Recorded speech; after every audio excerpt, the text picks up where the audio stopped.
Could tonight be the night the Denver Nuggets win the NBA championship? Is tonight the night this young man and that guy and this guy and that guy covers an NBA champion? Also, who got it worse, the Heat mascot from Conor McGregor or the golfer Adam Hadwin trying to celebrate with Nick Taylor? Oh, let's big go. Reggie White energy. Reggie White-esque. Incredible camera work, too. On both sides.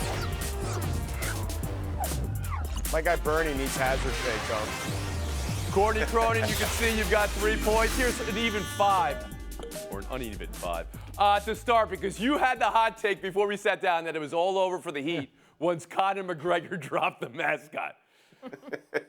Tonight, Nuggets-Heat Game 5. The Nuggets 48 minutes from their first ever championship. I don't need to say any more. Okay, maybe just one thing. The Heat think Tyler Hero will suit up and give it a go tonight. George Sedano, I turn to you. You've been telling us all playoffs how the Heat can do it.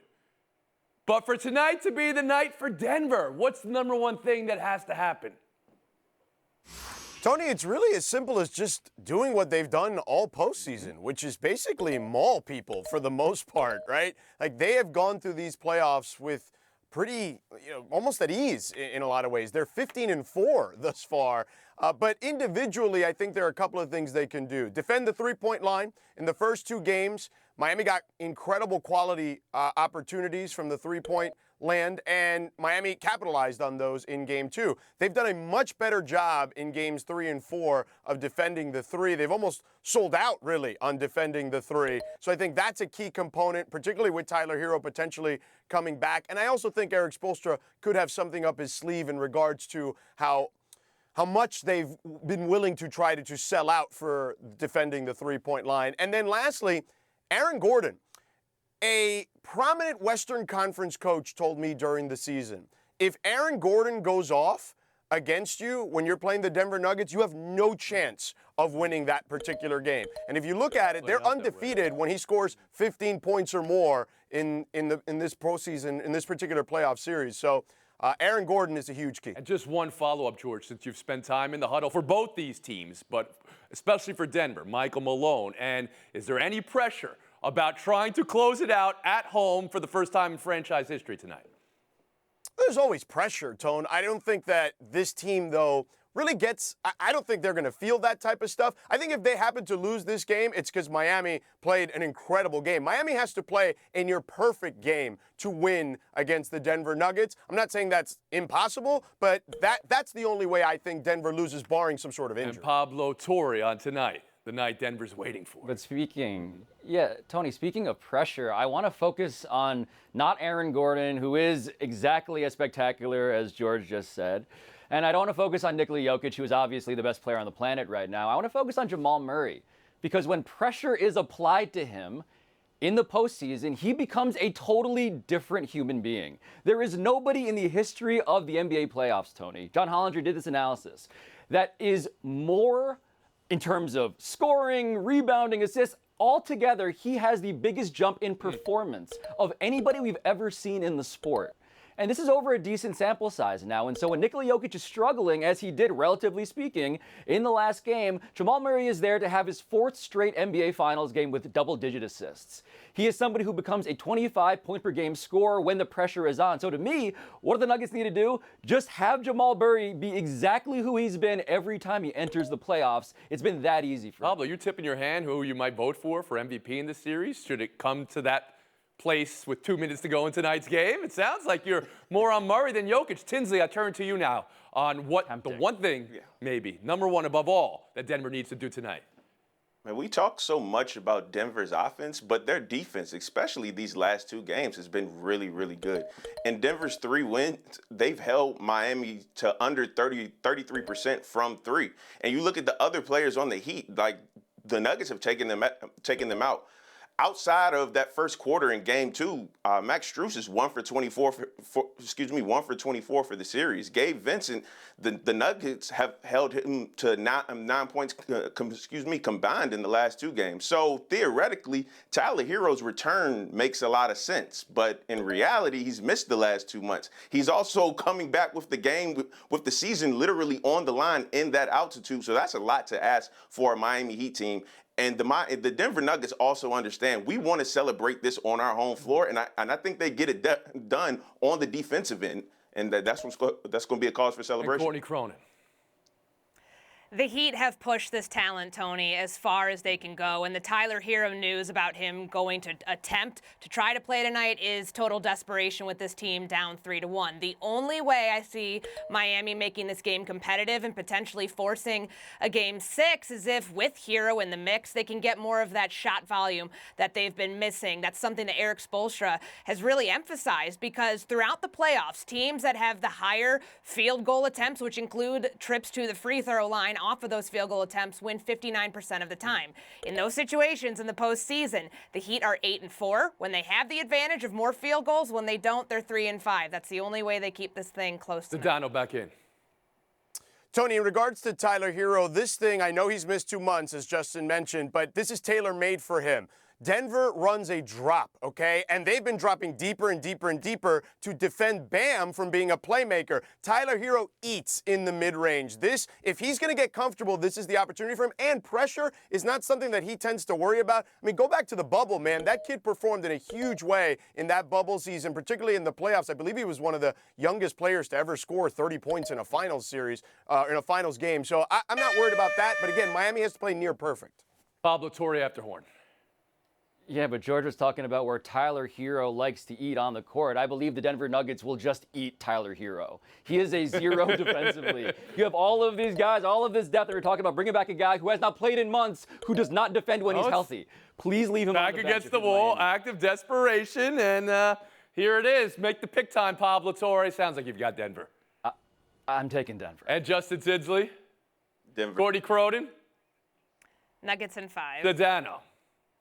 I'm taking the Heat tonight, Tony. Thought you might. You like that. Hero versus the drop defense. Okay, we'll see. Woody Page, be there and with us tomorrow. We move on now to how professional golf ended the most chaotic week in its history with a tremendous moment at the Canadian Open. Here's Jim Nantz on a great call. Left the flag stick in with the maple leaf flag. Good pace. Are you serious? Oh my goodness! Glorious and free. Nick Taylor, first Canadian in 69 years to win the Canadian Open, doing it dramatically. A 72-foot eagle putt once they measured it on the 4th hole of a playoff. He says he doesn't remember anything because he blacked out. And then when his friend Adam Hadwin came in to celebrate with him, he got mounted by security. Look at that! Standing on guard for thee! Pablo, does one 72-foot Canadian prayer have you feeling more optimistic about golf after the week it just had? Tony, it does. And by the way, this is the event at the center of the Venn diagram of all of the clouds of smoke wafting into our city and also the geopolitical smoke wafting into our entire national sports discourse. And so, yes, I felt good in a way that was jarring to me. I felt good in a way that was jarring because this is what I want from golf. I want the green. I want the course to be rushed like it's a college game. I want someone, and by the way, I would blame that security guard for tackling that dude, except I also did not know who that dude was until it was explained to me afterwards. So I want all of the content. I want all of the Nancian celebrations. This is why this can be fun if golf lets itself be fun, and I just don't think it needed all of the background smoke that I alluded to get to this point, which is why it's a bummer. Justin Tinsley. Look, golf is going to have to answer for last week for a long, long time, and honestly, they should. But, Tony, a 72-foot walk-off eagle was already insane. But to do it and accomplish something that hasn't been done in your country in nearly 70 years, and a Canadian hasn't won in Canada since 1999. As somebody who's taken golf lessons this year, that was hands down one of my favorite moments in golf in a long time, and it will absolutely be one of the better moments in sports in 2023 when it's all said and done. Courtney Cronin. What a year for Canada. He's the 4th Canadian to win on the PGA this year, which is a record. And considering all of the business part of golf that was talked about, and we still don't actually know what the merger, don't call it a merger, between the PGA Tour and Live Golf and the DP World Tour is going to look like. So we get a 4-hole playoff here, and Taylor started the weekend with a 72. He was tied for 120th. So to come surging back in this moment and win in this sort of fashion, this is what makes golf fun. And for a second, I actually thought I was at the Waste Management Open because I haven't seen champagne beer showers like that since February. George Sedana. Tony, I'm with Pablo here. This is the closest we're going to come to a Happy Gilmore sequel, the way that thing transpired at the end with the long shot and, of course, the tackling of one of his colleagues. But here's the thing. To Courtney's point, yes, he shot at 75. He was 120th going in. But it's been 40 years since someone has been that far back in the pack and won a tournament. Like, that to me is wild when you think about it. So the fact that Taylor was able to provide that, all the pomp and circumstance that came with it, it's just an incredible moment for someone to win the Canadian Open, a Canadian to win the Canadian Open first time since 1954. Okay, like that in itself, you understand why this thing was as big as it was. U.S. Open, you're up. That's what's out. The next tournament. We just roll right into that. Okay, so here it is. The debate of the day. Who got it worse? The Heat mascot from Conor McGregor, all right, which the first punch you could say was probably set up. The second one was right in the nose. Or Adam Hadwin, the golfer who got tackled here by the security. Sorry. Yeah. Who got it worse? The mascot. Adam Hadwin, I know his name. No, I know who that guy is now. Would prefer anonymity if I was either of them. McGregor got a was second talking all the pain way. medication, Got by the sent way. to the which tells you how hospital. set up it was. All right, buy The or sell mascot next. took 2 punches He'll be and an available L. for Game 6 That guy if had needed. padding.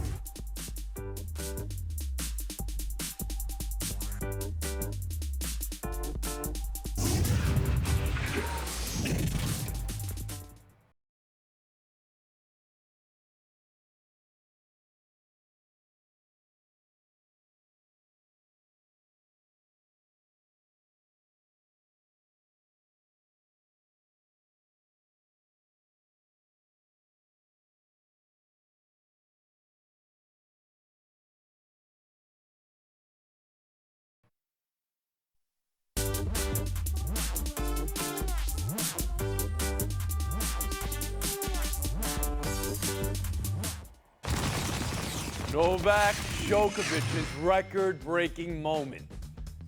Usually when you break an all-time career mark, it's a long, hard journey, and this, of course, was. But this one was straight sets in the final, and he's won 6 of the last 8 Grand Slams he's played in. Total domination. The all-time men's singles major winner at 23. George, here's the debate. Novak Djokovic is the greatest, most dominant tennis player, and right there, men's and women's major wins is in front of you, of all time. Buy or sell? Tony, this is a very difficult question. I would say the short answer is yes. 388 weeks as the #1 ranked player. Incredibly impressive. I know Roger Federer had 237 consecutive, so his peak was wild. But he's had he's won each Grand Slam at least 3 times, and he almost got the calendar slam in 21. If he gets the calendar slam this year, and he's already got 2 of them, then I think it's definitive in his case. Courtney Cronin.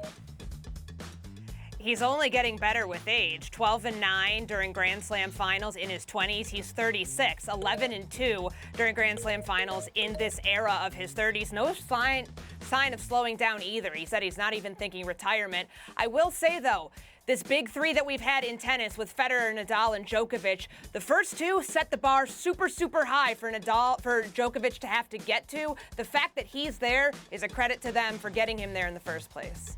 Oh, I thought you were going the other way there. The fact that he got where he is now, above them, Big credit against to the those greatest 2 for competition. setting the bar so high. Okay. For a comparison's sake, since Serena's in this conversation, who was her big 3, right? Who was she going up against? They're not on the same list we just showed. Justin Tinsley, I turn to you. Yeah, I have a hard time saying Serena isn't the GOAT, but from a male perspective, it's definitely Djokovic. You just said 6 of his last 8 Grand Slams that he's played in, he's won. He's about to be the #1 player in the world again. And look, if he gets this calendar Grand Slam, the conversation is over. The Wimbledon is up next. He's won the last 4 Wimbledons. Like this is rare air that we're talking about right here. Yeah, and that's why I think the conversation is already over, actually. And I say this focusing exclusively on the tennis because the guy has a lot of wacko opinions otherwise. But on the tennis court, Tony, many stats have been mentioned. Here's my favorite one. 55 points were played by Novak Djokovic in Paris. He had 0 unforced errors. What he becomes on the court, yes, there is artistry, yes, there is mastery. He is somebody who is more mistake-free than anyone I can recall in sports in general. And so for that reason, and the tonnage of accomplishments and the degree of difficulty given the opponents that Courtney just mentioned, he's the greatest. Yeah, to me, that's the speaking. selling point there, Courtney. I heard you going the other way there. Serena Williams had to be better than Venus, who's an all-time great, and Maria Sharapova, right? An all-time great, but that's not Nadal and Federer. And to see Djokovic get to 23 right now, the way he has 6 of the last 8, whereas Serena was trying to get to 23 all those times. I mean, it's just, he might get 30. Some people can do 1 or 2 or 3 of the things. He seemingly did it all. He's going to go for the career Grand Slam 3 times over, and do it in one season now. Is that his table too? We'll move on. Saquon Barkley, not at Giants minicamp today, says he won't be all week, has not signed the franchise tag. Told the New York Post he's day-to-day until July 17th. That's the deadline for that signing. If not, he'll see. Says he's not looking for a record deal. It's about respect. Courtney, are you sensing a holdout or a sit-out in this situation? I think we're getting to that territory. I think there's also a lot of regret, Tony, from his side. Remember, there was a deal on the table right around the time of the Giants' bye week last year in November that was an estimated $14 million a year, a little bit more than the 10.1 he's making on the franchise tag this year. I don't think they get to July 17th and have a long-term deal worked out, and I don't think that he will end up with the New York Giants until the 11th hour. Remember, he doesn't have to show up for training camp. He's without signing the franchise tag. He doesn't have a contract to work with there, so he wouldn't be fined $50,000 a day and be in that dangerous territory. Courtney expects them to hunker down here. This could be a while. Tinsley, how do you see it? Man, I really hope this gets done before training camp because he's one of the most respected guys in that locker room, and also he's the team's leading rusher and receiver. But as Courtney just said, part of me thinks he should have taken that $14 million, and it's not a knock on him. It's just how the league values running backs, or doesn't value them, rather. You thought he should have taken the 40. Sedana, you're shaking your head no about that, what Tinsley just said. Tony, he's the most important offensive player in that team by a long shot. The Giants are in this conundrum because they decided to bid against themselves by giving Daniel Jones a $40 million contract. They should have franchised Daniel Jones in that scenario to give themselves at least potentially a little more wiggle room with Saquon Barkley. Saquon Barkley, to me, is a top 5 running back. He's got 101 yards from scrimmage this past season. Only guys like Kamara and McCaffrey and Derrick Henry have those kind of numbers. He deserves to be paid like a top 4 or 5. Courtney disagrees with what you just said, but I got to go to Pablo first. We haven't heard from Pablo here, and this is New York. But listen, the reality of being a top 5 running back this offseason is that you're getting franchise tag. That has happened to all of them in that class. And so this is all saber rattling, Tony. This is about whether Saquon Barkley will sit out the season. And if you're the Giants and you evaluated him at that level and you say, we don't like his injury history, but we like him as a talent, I think you dare him to sit out because Le'Veon Bell was the last guy we saw do that. He has vocally regretted wasting a year in his prime from doing that. And so I don't think he ends up sitting out. I think he comes back begrudgingly under the franchise. Courtney Cronin gets the last word. The Giants played this thing perfectly given the state of the running back market. They don't need to give him that $14 million a year offer. Look at what Miles Sanders just got. Look at what David Montgomery just got. And by the way, they've added a lot of weapons at the receiver position, and they have Darren Waller. So who blinks first? I think it's going to end up being the running back. Whew. Thank you for your thoughts there, Courtney and Justin Tinsley. But it's the George Sedano, Pablo Torre showdown next.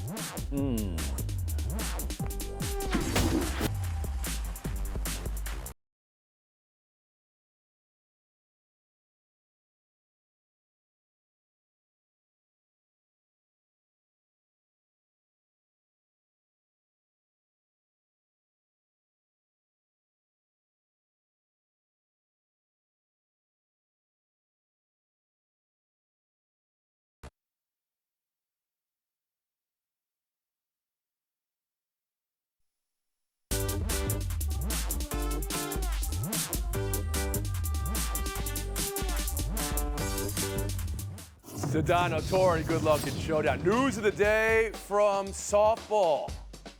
As Oklahoma celebrates that championship just a few days ago, Jordy Ball, star pitcher, two-time All-American, two-time national champion as a sophomore, transferring out of Oklahoma, says she's going home. We can assume that means to Nebraska. She's from Nebraska. Ball was just named the World Series most outstanding player. How monumental is this, George? Tony, it's huge, but she's earned the right. She has, in 2 seasons, a 1 ERA with 397 strikeouts, and in Oklahoma City, 24 2/3 scoreless innings. The NIL opportunity's going home. Whatever she needs, she's earned that right. Yeah, she's 44-2. She's incredible. But what I love about this, Tony, is what we talked about on Friday. This is an evil empire, Oklahoma is. It's okay to call them that. Now they have a defector. They have tension, potential blood feud, I hope. This has the potential to be exciting. Okay. We don't need to call it a blood feud, but these programs have a way of reloading once they lose somebody. We'll split the point. We'll move on. Pa Yankee, John Sterling, hit by a foul ball this weekend. You got to watch this. A pop foul. Back here. Ow! Ow! Ow! It really hit me. I didn't know it was coming back that far. The man is 84 years old, but he didn't miss a beat. It was 2 pitches later that he was able to say, Yankees win! Yankees win! Yankees win! What a marvel. Pablo Gray, John Sterling. Oh, an A+, Tony. This is the sound of my childhood. And granted, John Sterling has never been great judging the distance of baseballs in general. How dare but you, my God, Pablo. I'm glad he's good. He's okay. He's okay. It's all Tony, good. he needs to be. Tony, he gets an A+++. That man should be in concussion protocol and finish the damn game and said, Yankees win, kind of like George Sedano wins. Let me hear your best. It is high, it is far, it is God, Pablo. Let me hear it. It is high, it is far, it is still unfortunately not. Well, how dare you? Take the FaceTime. George Sedano. Thank you, Tony. I want to give a shout out to one of the GOATs we were talking earlier about is Novak Djokovic, one of the GOATs. Well, Amanda Nunes is the GOAT fighter in UFC when it comes to the women's category. 2-time bantamweight champion, 1-time lightweight champion, the only woman to hold 2 titles simultaneously, 11 title fights, and gets to go out on top, and then taking a shot at the competition at the end when she said that everyone seems excited now that she's gone. How dare you, Pablo? Love you, John.